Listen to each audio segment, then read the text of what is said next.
Good evening, everybody, and welcome to the Bruce Springsteen Archives and Center for American Music's free, informal, virtual monthly series called Conversations with Our Curator.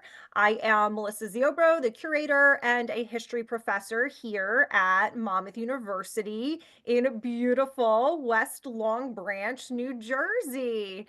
Tonight, we are chatting with professor and author and scholar John Massaro about his 2021 book, Shades of Springsteen, which my Monmouth University colleague and noted music historian Dr. Ken Womack said, quote, speaks very astutely to contemporary issues involving love, masculinity, and sports, connecting with both the reader and Springsteen. But before we dive into chatting with the professor here, a few housekeeping details. As always, I apologize to our regulars who hear this every month, but we always have new people, and it's my job to spread the good word about the work we do at the Bruce Springsteen Archives and Center for American Music. So, if you're not familiar with us, we are, as I said, located at Monmouth University in West Long Branch, just a mile from the beach and up the road from famed Asbury Park. We preserve the legacy of Bruce Springsteen. We are his official repository. And we celebrate the history of American music in all its diversity of artists and genres with our exhibits, our programming, and our publications. So we are in the midst of building a brand new 30,000 square foot facility, which is scheduled to open on Monmouth's campus in the spring of 2026, just in time for America's 250th birthday. It will feature a roughly 250-seat theater, exhibits, an archive, of course, for research, a gift shop, and more. So you can learn more about our work on our social media and our website, springsteenarchives.org. You can also donate on our website if you are so inclined, because we are a 501c3. So I will put the link tree in the chat in just a moment if you're not already familiar with our socials and our website.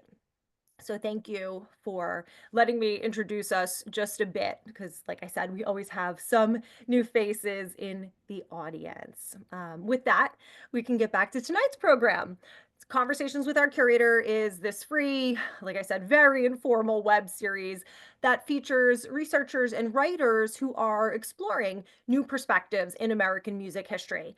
I just really wanted us to have some programming that was very accessible to everybody at zero cost. So whether or not you can come to our campus at the gorgeous Jersey Shore or not, you could join us for these events. Often the books we discuss are about Bruce. Sometimes they are not, because we are the Bruce Springsteen Archives and Center for American Music. So I always ask some initial questions of our authors, and then we open the floor to audience Q&A. I always say that's the best part, is the audience Q&A. So I like to keep these to about 1 hour, just to be respectful of everybody's time. So we will try to wrap up by 8 o'clock the latest. Okay. So John, tell us, if you would, a little bit about your professional background. Okay, I'm glad to be here. Uh, I began my teaching career at a small school in Maine, Nassau College. I was at that school for about 12 or 15 years, uh, and was raising my family, Kim and three kids, and things were going fine. But then in the 1980s, the school ran into financial problems, went bankrupt, and folded. And I immediately confronted a Springsteenian nightmare. I was 45 years old, uh, three kids wanting to go to college and figuring out how to pay for it, uh, unemployed. And not surprisingly, I fell into a deep depression. Uh, in that depression, my sister, a Jersey girl, Springsteen fan, uh, gave me a copy of Springsteen's Bruce Springsteen and the E Street Band live 1976 to 1985. And I knew nothing about Springsteen. And I just devoured that album and told myself, I'm going to follow up on this.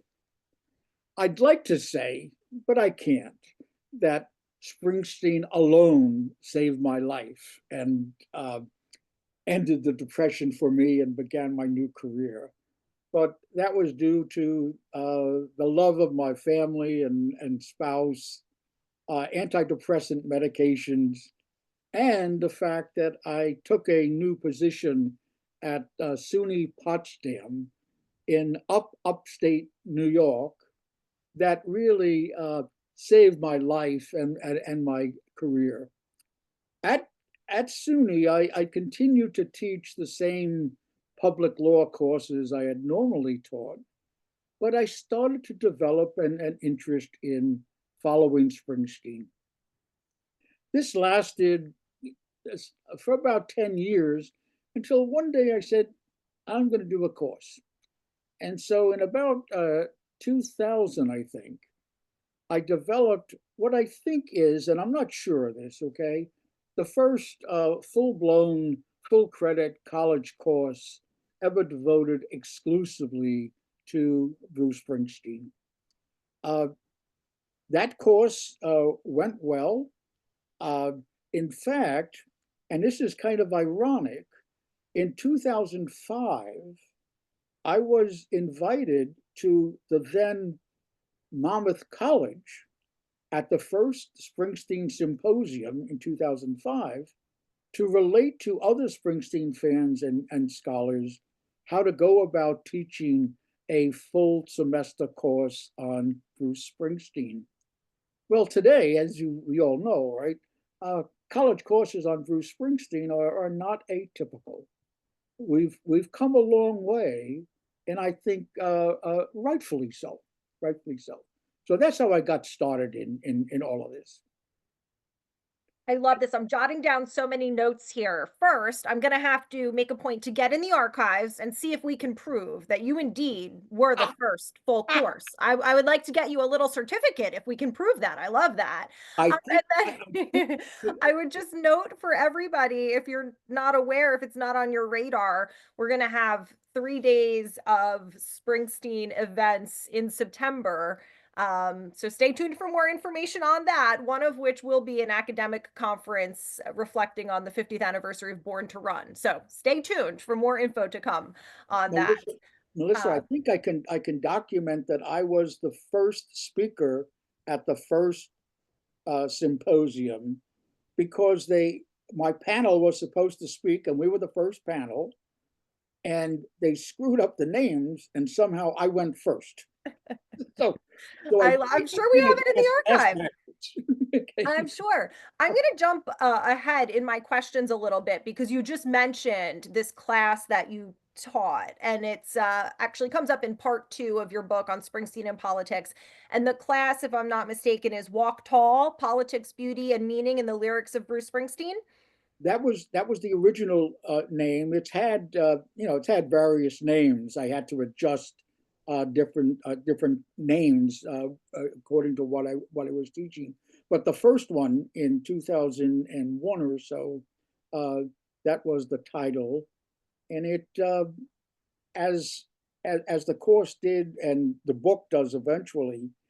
Uh, the tip off to what I'm about with Springsteen and the book is in the opening and closing words of the book.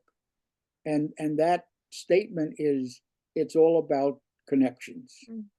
Springsteen, in talking about Born to Run, when he was 61 years old now, okay, when he was 61 years old, he told the audience, um, you know, this song, uh, it appears to be about young kids who are running away from something, but they really aren't.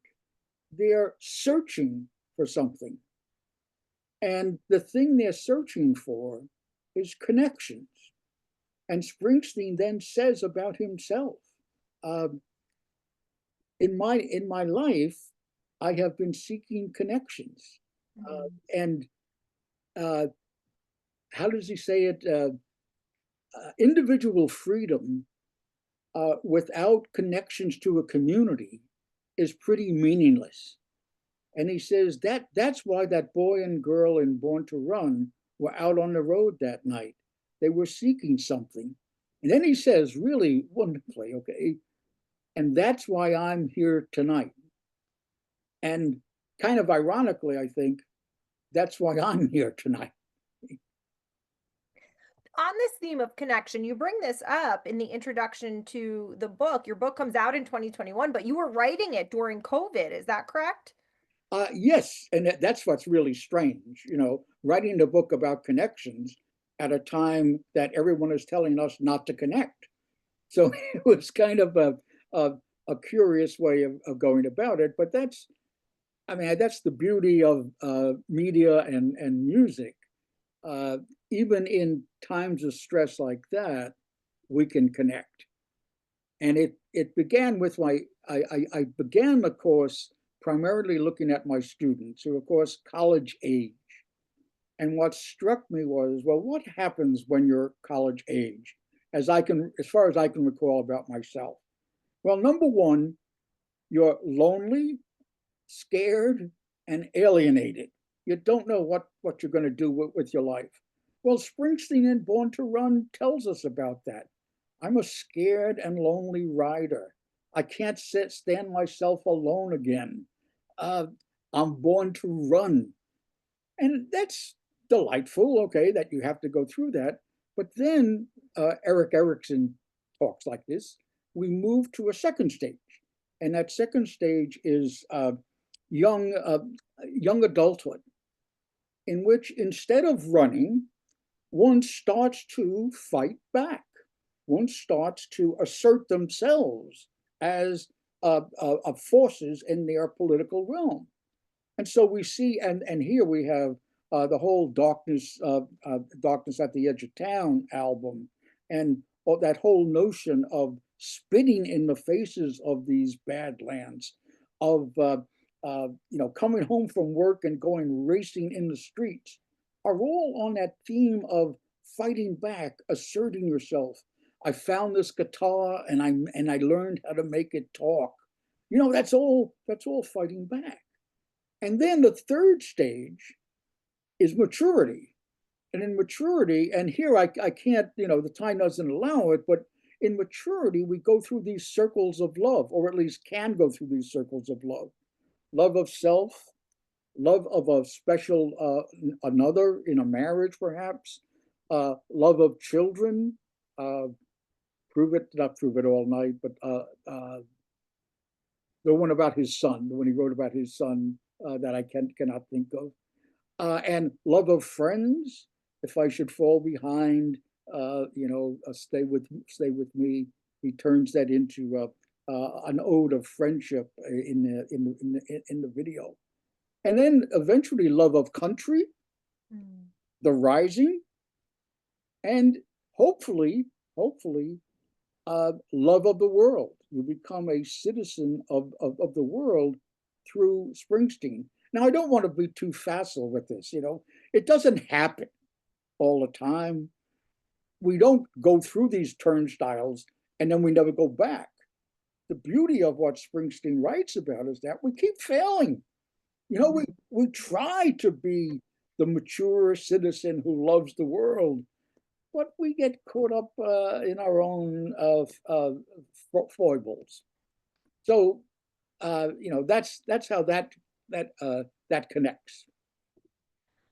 Let's zoom out a little bit here for a second. We talked about your background, how you come to Springsteen, and then your Springsteen course. And the Springsteen course, in many ways, inspires the book. So I want to make sure we provide everyone with a solid thumbnail overview of the book. You write that, the book is not another Springsteen biography, right? That although there is a wonderful brief biography in the first section for anyone who is not particularly well versed in Bruce's life and work, but you say Shades of Springsteen is not another biography of Springsteen. One can find enjoyment and insights in this book even without being familiar with Springsteen's life and work. So give us kind of your thumbnail overview. What was it that you were trying to do with the book overall? Okay, okay. Again, it's connections. Okay, Springsteen obviously connected to me through his music, but I want to think in the book I connect to him. I respond to his call. So there's that connection, but that is too narrow. Okay, because what Springsteen has helped me do, and this is not Springsteen alone. Okay, but he's also connected me to so many other diverse people, including, of course, the very people in his songs. I mean, all those people are people now that I know and relate to and have a connection. And then there's a diverse group of people who seem almost silly when you start to list them. Okay, there's Thomas Aquinas and Meatloaf, the rocker Meatloaf. Huh. There's the Italian Renaissance painter Caravaggio and the psychoanalyst Carl Jung.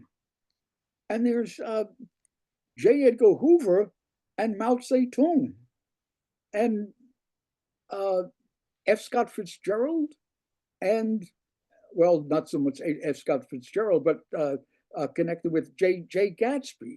And Springsteen tells us all about that. And I do this through focusing on three basic themes.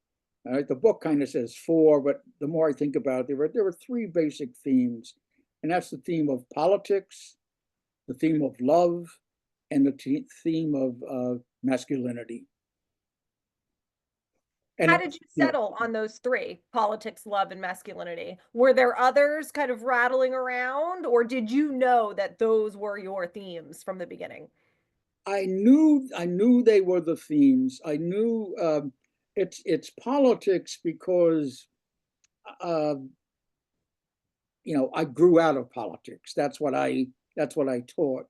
It's love because I've been fortunate and blessed to have been a lover and been loved by uh, a woman, family, friends, etc. And I'm a man, and I've lived through what Springsteen refers to, okay, as the not so good consciousness about masculinity in the 1950s. That notion of masculinity that kind of said we had to be lonely and tough and hard and misogynistic, perhaps homophobic. And he lived through that, and I lived through that. And I think the sections in the book near the end that talk about the traditional the traditional male model of masculinity and Springsteen, and the traditional model of male masculinity and me are contrasting pieces of work. Mhm. Now, what I've done is kind of pick some of my favorite essays, although that's quite hard to do here. They're all fabulous, but pick some of my favorite essays and I've got Good. questions on them to whet the audience's appetite. I started my career as a historian, archivist, and curator for the US Army, so I was immediately drawn to your essay, but was it right? Right, where you're talking about the Vietnam War. And you talk a little bit about survivor's guilt, noting that both you and Springsteen have a bit of that. Can you talk about that?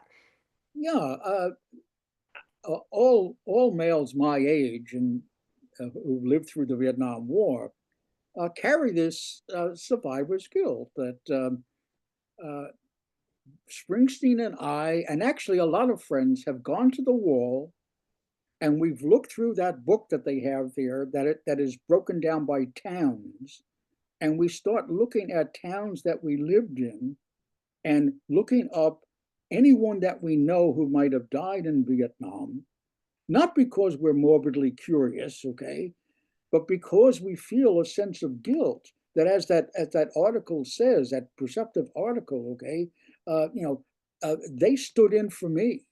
They stood in for me. They died for me. And Springsteen has Bart Haynes, right? His a drummer in one of his bands that was in Vietnam for I think less than a month and was killed. But the beauty of Springsteen there is that, Melissa, even in that song that addresses this sense of guilt, Springsteen comes along and says, I go through that and I read the names, but I'm so glad that I'm alive. And so I look at that and I go, and it doesn't erase the guilt, okay? But at least tells me that, look, I was a young guy. I didn't do things that were planned out. I kind of did things the system said I was supposed to do. And as a good Catholic college boy, this is what I did, and it got me out of the draft. Mm. Uh, I'm not happy about that. But again, Springsteen saying, hey, it's not all your fault, okay? Uh, I'm just happy I'm alive. So yeah, that's the essays. In fact, I was trying to write a narrative, and Phil Mickless at Rutgers probably wanted a more narrative type book, but I thought the essays allowed me the breadth that I wanted. I But love the format with the essays. It makes the book so easy to pick up and put down, too, oh, right? thank you. So it's such an easy read. Each essay is so thoughtful, so engaging, but you can pick it up and put it down. Oh, I Uh, love that my book is good to put down. It's no, no, I'm talking as a busy working mother. Sorry. So another essay I'd love to take a look at is essay 10, Why I Am a Democratic Socialist and Springsteen Isn't Yet. So yeah. you write that Springsteen has asserted he does not oppose capitalism, but only, as noted earlier, capitalism gone wild at the expense of hardworking Americans. This Yeah. evolution might eventually lead him into the Democratic Socialist camp. So tell us more about your musings on this. Yes, I think that I mean I'm a democratic socialist, whatever that means. Okay, but if I have to identify myself, that's what it would be.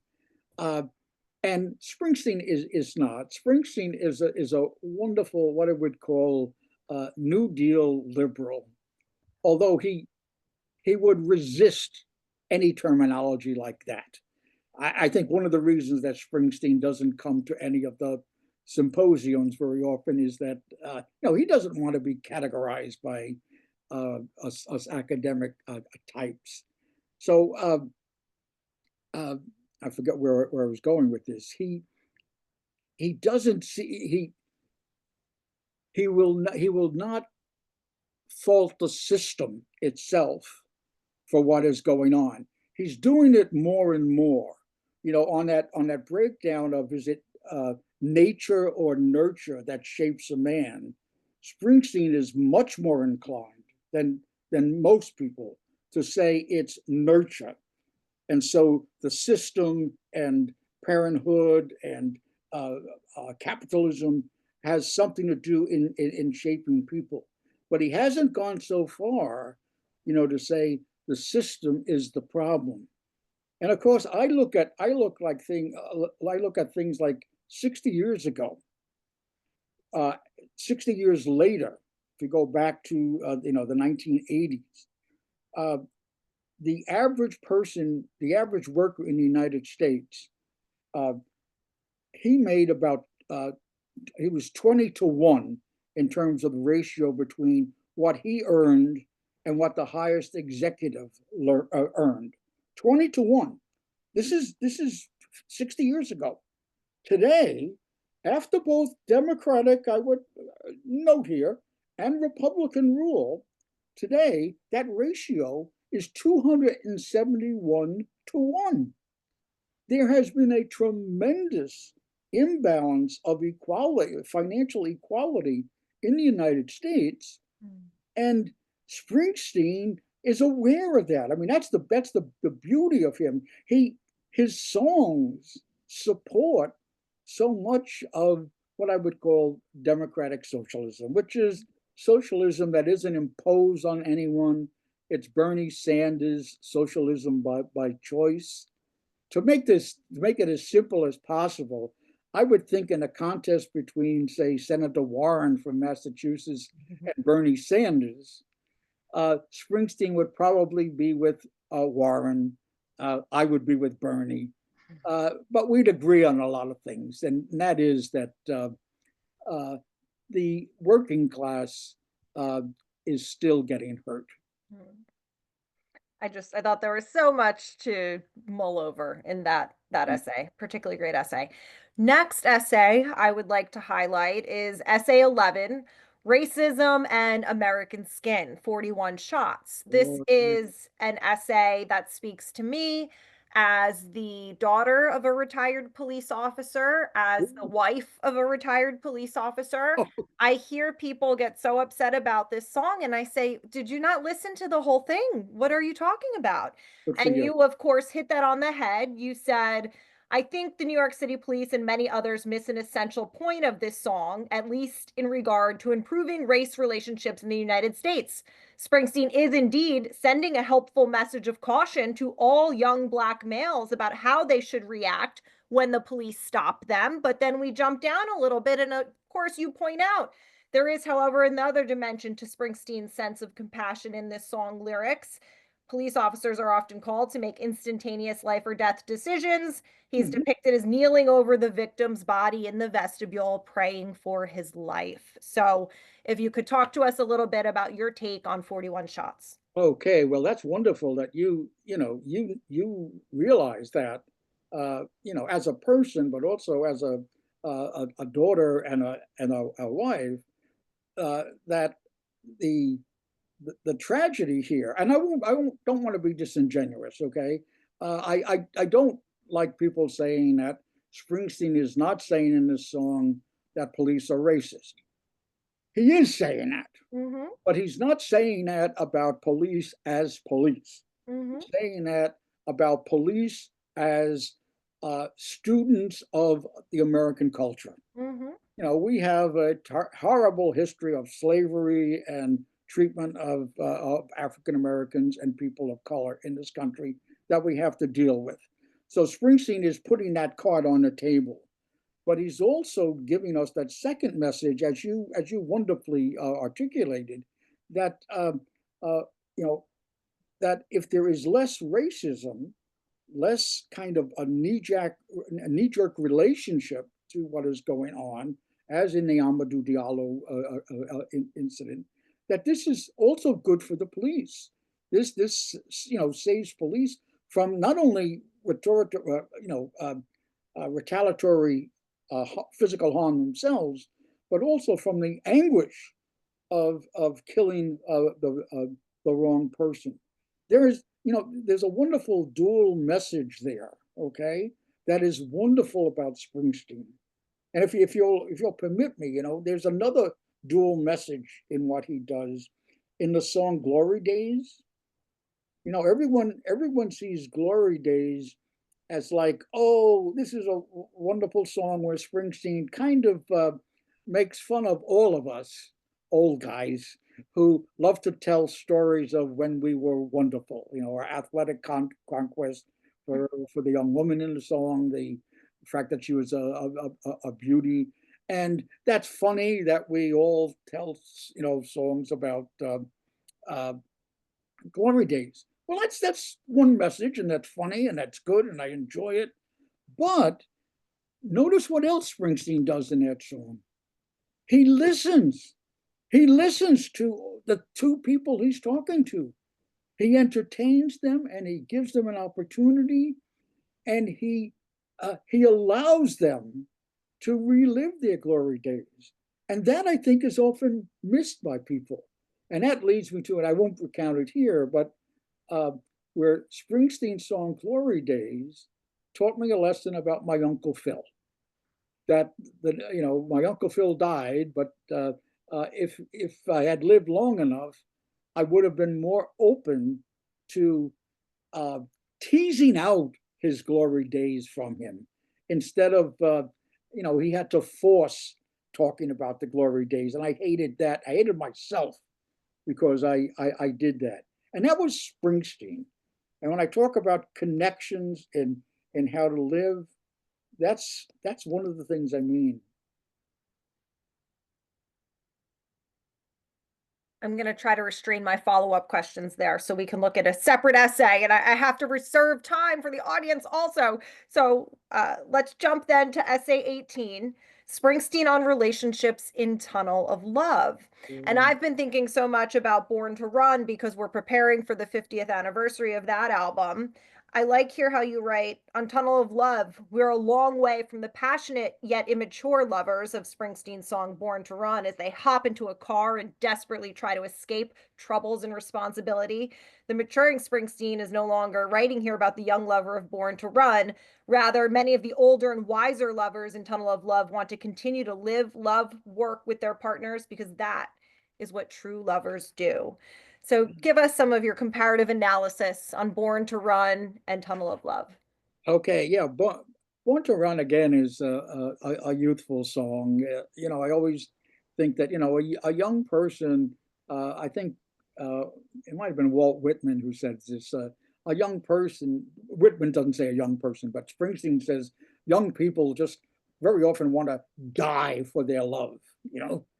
And Whitman says, no, I don't know. I think it's Mr. Andolini in Catcher in the Rye. Mr. Andolini says, no, a mature person doesn't want to die for their love. If you find your love, you want to live forever with your love.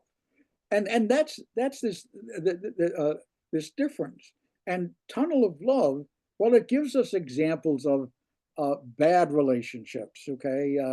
Brilliant Disguise, uh, one step up, two steps back, where the relationship is always going backwards. That tells us there are these not so good relationships.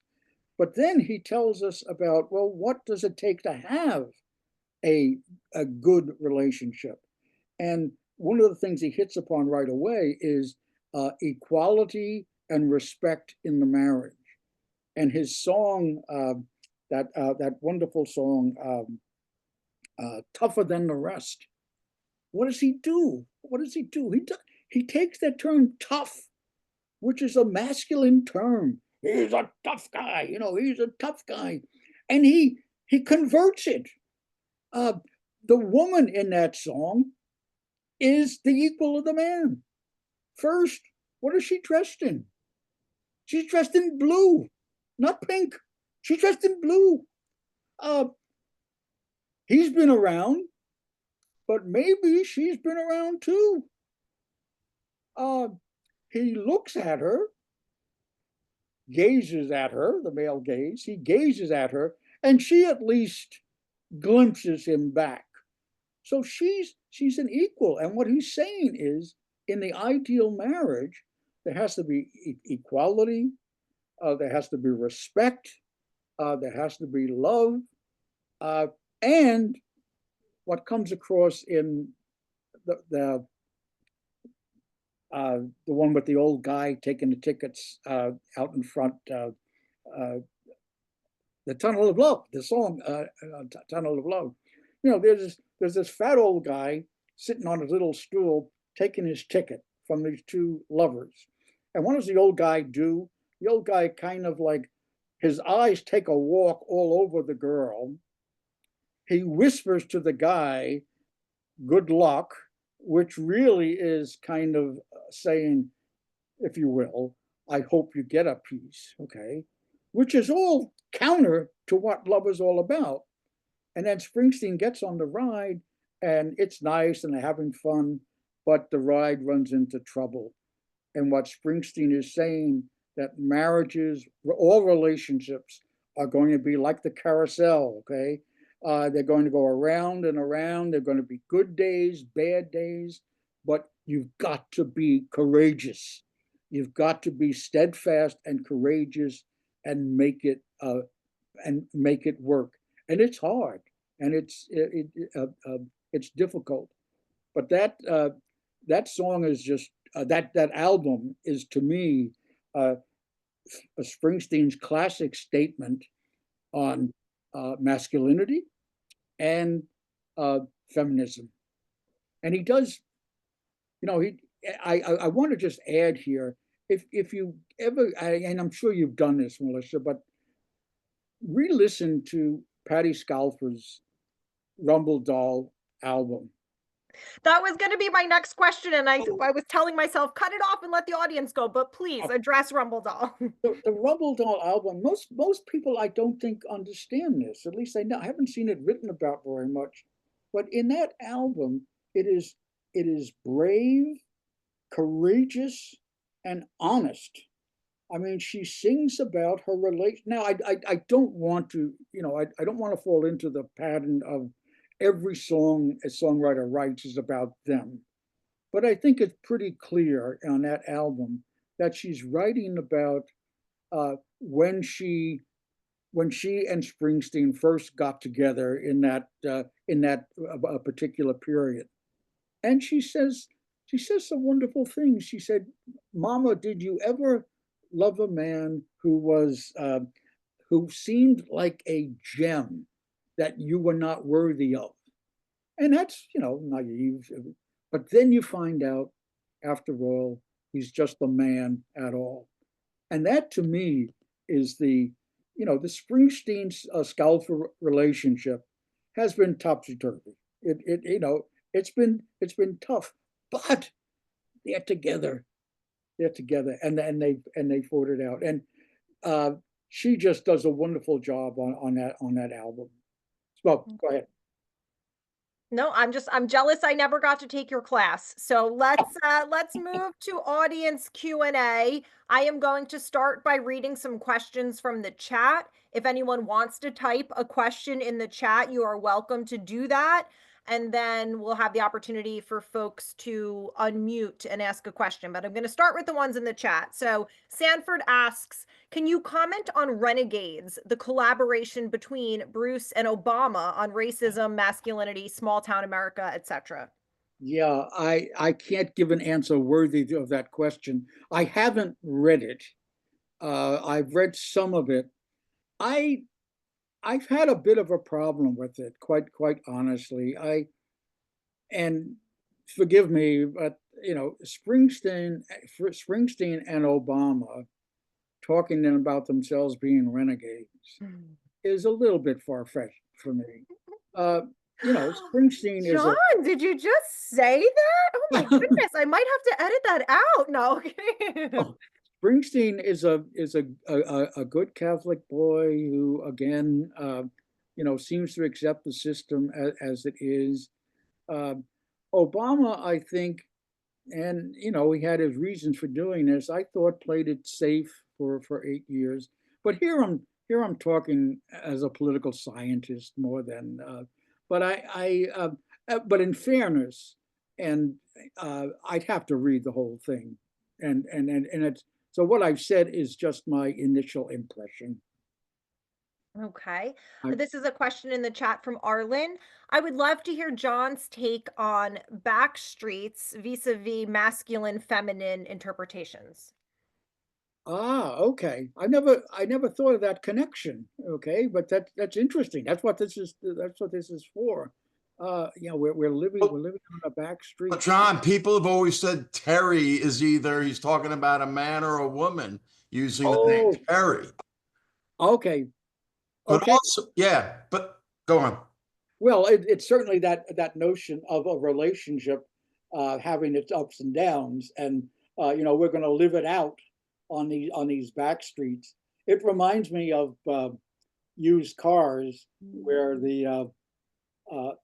uh, the sister blows the horn and it echoes down the avenue that we're going to be working class forever and ever. And this is going to be a hard life for us. And if you think about that song too, and I'm not sure Backstreets does this, okay, but Used Cars certainly does. What's the remedy in the song? The remedy is what? To win the friggin' lottery, which is crazy. You know, uh, instead of this kid and the kids on back streets blaming themselves for their situation, they might look to something else, the system itself, as being the cause of where they are. Instead, there's a tendency under capitalism, if you will, for people who don't succeed, the people of Nebraska, Tom Joad, Wrecking Class, Wrecking Ball, to blame themselves and to not fight back. So I think I never made the connection, but thank you for doing it between Backstreets and that connection. You got it. Okay. It's interesting, right? When even the author can think of new perspectives. Here's a great question from John for John. What was it about the Bruce album your sister gave you that left such an impact it helped change the trajectory of your life? Was it a particular song, the spirit of the album, the energy, or maybe you can't quite pin it down? No, that's a wonderful question. I hope I can do it justice.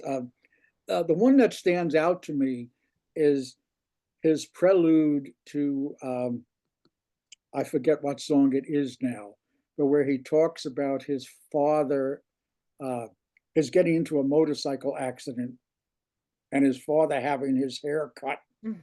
and his father telling him that you'll never be a man until you go into the army. The army's going to make a man out of you. And he goes for his physical and they stay up all night and they flunk and he comes back and his dad, sensing Vietnam, his dad says to him, where were you? He said, I took my physical. His dad says, how did you do? And Springsteen says, I flunked. And a dad just says, that's good. Those two words kill me, John. Dads of that generation, and I'll add my own dad here, as I did, I think, in one of the essays, did not say I love you. That was not part of their vocabulary. They did not show it, okay? And Springsteen catches on to that here there was an expression of love that fortunately, right, is played out. Their arc, Springsteen and his dad, is one that ends on a high note. Many of us don't get that opportunity. So yeah, that's a wonderful. I think, and I'm sure there was so much else in that album. Okay, let's see what else we've got in the chat.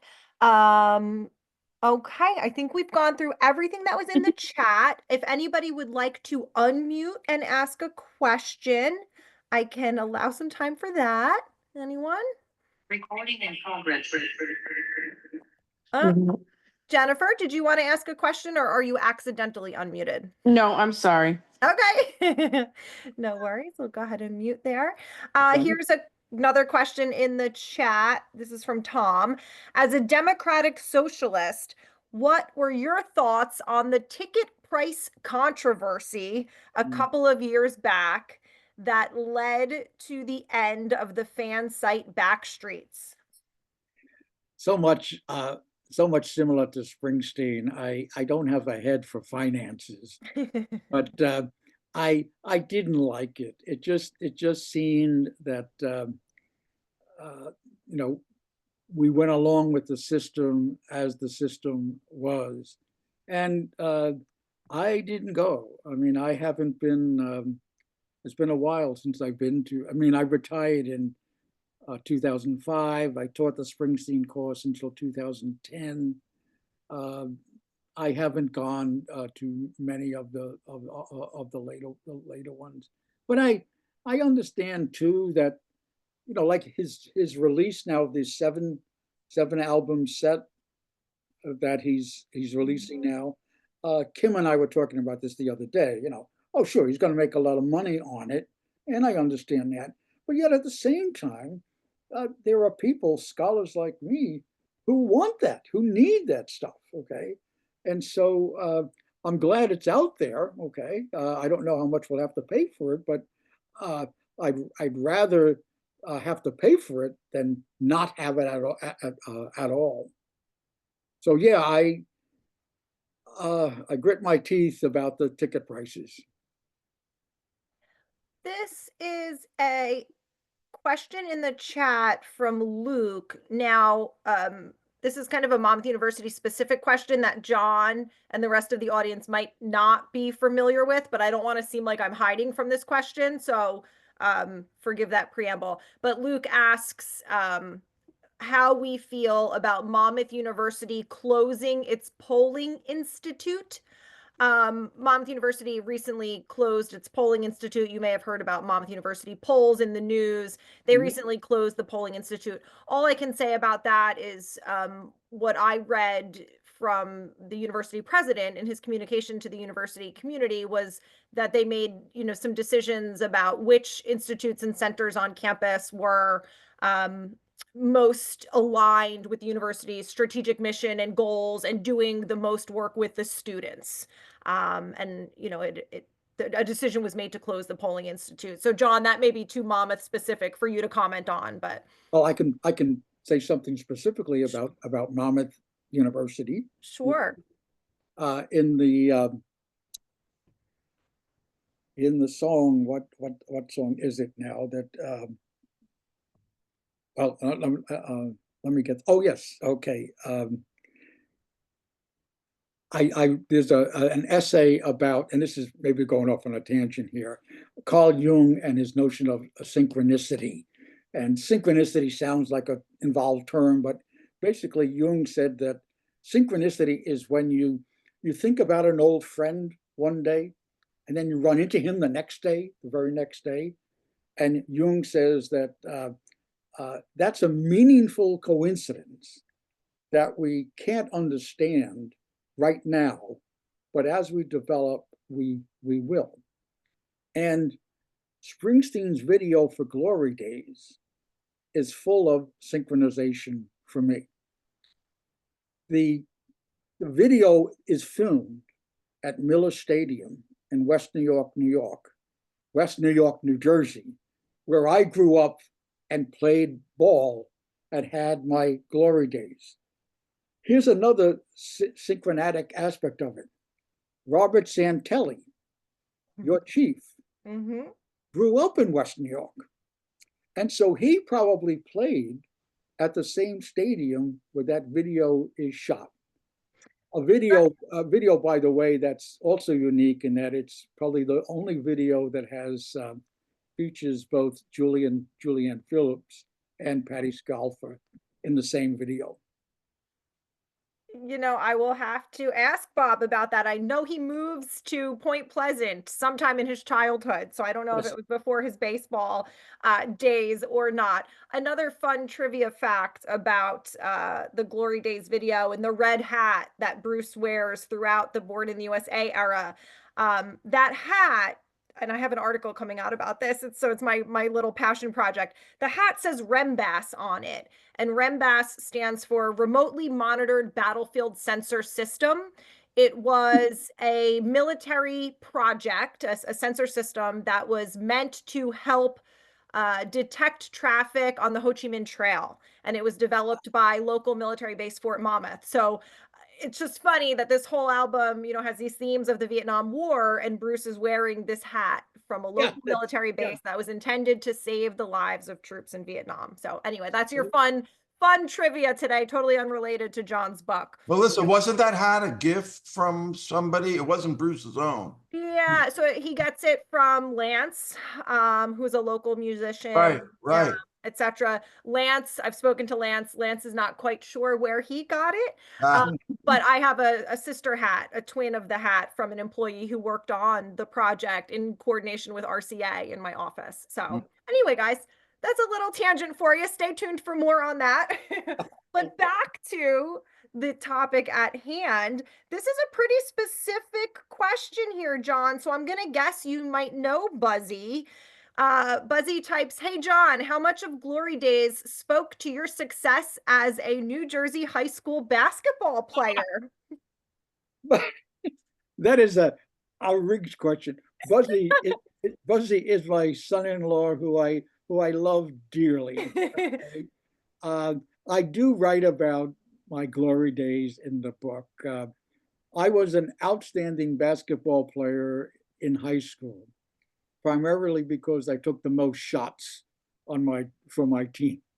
I was a shooter, so I had my I had my glory days moments.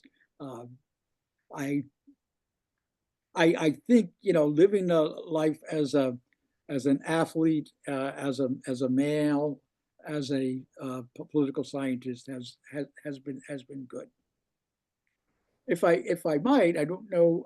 No, go ahead. I'll take more questions if No, there. please go ahead. Finish the thought.